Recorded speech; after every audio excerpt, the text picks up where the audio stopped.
Bismillahirrahmanirrahim. Assalamualaikum warahmatullahi wabarakatuh. Hai semuanya, bagaimana kabarnya hari ini? Semoga kita semua dalam keadaan sehat walafiat dan selalu dalam perlindungan Allah Subhanahu wa taala. Baik, di sini saya akan sedikit menjelaskan terkait pengetahuan tentang konsep dasar dari ekonomi Islam. Agar tidak terlalu lama, maka akan langsung saja saya jelaskan. Konsep dasar dalam ekonomi Islam. Dalam agama Islam sendiri memiliki 3 aspek utama, yaitu ada akidah, akhlak, dan juga syariah. Yang pertama, akidah atau biasa disebut dengan iman. Nah, pokok-pokok dalam akidah sendiri adalah rukun iman. Dalam kaitan dengan penerimaan akidah Islam sendiri, manusia akan terbagi menjadi beberapa golongan, yaitu ada mukmin, kafir, dan juga munafik. Akidah sendiri memiliki sifat yang kekal atau tidak mengalami perubahan. Yang kedua ada akhlak, di mana biasa disebut dengan ihsan. Akhlak merupakan suatu etika atau perilaku, di mana dapat melihat contoh dari perilaku para nabi dan rasul. Nah, sifat dari akhlak sendiri ini tergantung kepada perspektif baik dan buruk.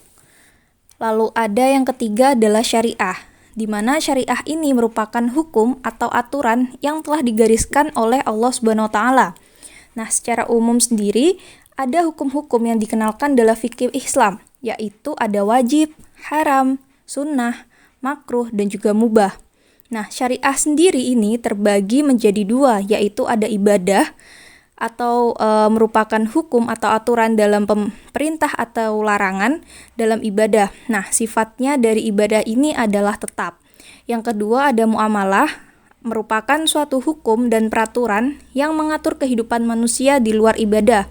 Nah, sifat dari muamalah sendiri ini adalah fleksibel. Selanjutnya adalah prinsip dasar dari muamalah.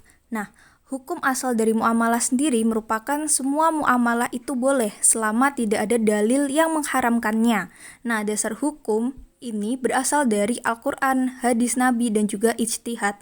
Nah, ijtihad sendiri ini merupakan sumber hukum ketiga setelah Al-Quran dan juga hadis yang dilaksanakan oleh mujtahid atau ulama yang ahli tentang Al-Quran dan juga hadis. Sesuai dengan hukum muamalah yang telah dijelaskan, maka seluruh kegiatan dari ekonomi itu sebenarnya diperbolehkan, kecuali kegiatan yang dilarang oleh syariat Islam. Nah, berikut ini terdapat transaksi-transaksi yang dilarang atau diharamkan. Nah, yang pertama, dikarenakan haram karena zatnya. Yang kedua ada haram karena cara transaksinya. Dan yang ketiga ada haram karena tidak sah atau tidak lengkap dalam akadnya. Nah, yang pertama, haram karena zatnya. Nah, transaksi ini tuh akan dilarang karena objek itu yang ditransaksikan adalah haram, seperti halnya babi, minuman keras, obat terlarang, dan lain-lain. Lalu yang kedua, haram karena cara transaksinya. Yang pertama itu karena melanggar prinsip antaridin minkum. Kan dalam transaksi ekonomi, kegiatan ekonomi itu tidak boleh ada yang merasa dicurangi. Nah, yang kedua, melanggar prinsip la tahlimuna wala tuslamun, atau dalam kegiatan ekonomi itu tidak boleh ada yang saling menzolimi.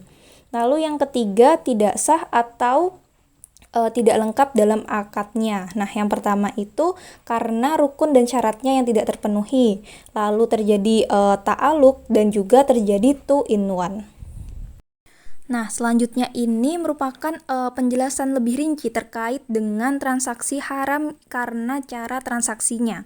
Yang pertama ada yang melanggar prinsip antara diminkum, di mana setiap transaksi itu dalam Islam harus didasarkan pada suatu prinsip kerelaan antara kedua belah pihak, sehingga tidak ada yang merasa dicurangi. Contohnya adalah tatlis atau penipuan. Di sini itu maksudnya adalah penipuan dalam kuantitasnya, kualitasnya, harga, ataupun dalam waktu penyerahannya.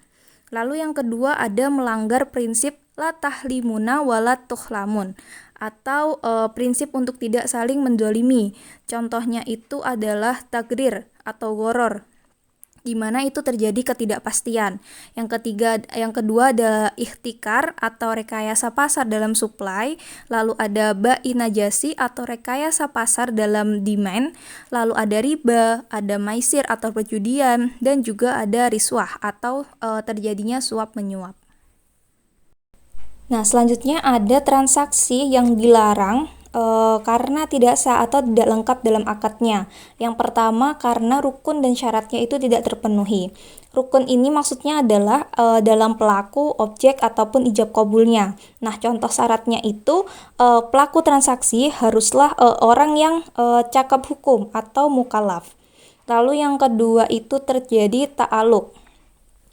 Terjadi ta'aluk ini bila kita itu dihadapkan pada dua akad yang saling dikaitkan, maka berlakunya akad satu itu tergantung pada akad yang kedua. Contohnya, ada si A dan B melakukan suatu transaksi dengan A itu menjual barang X seharga 120 juta secara cicilan pada B.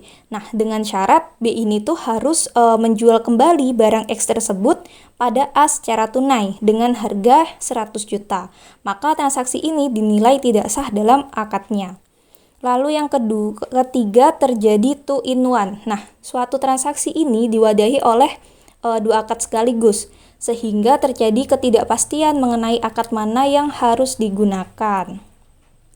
Contohnya itu terdapat si A dan si B yang melakukan suatu transaksi. Nah, A ini menjual barang X seharga 120 juta secara cicilan pada B yang harus dilunasi itu maksimal 12 bulan misalnya.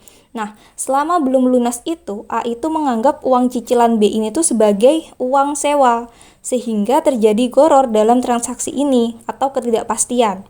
Nah, two in one ini tuh terjadi jika objeknya itu sama, pelakunya sama, dan juga jangka waktunya itu sama.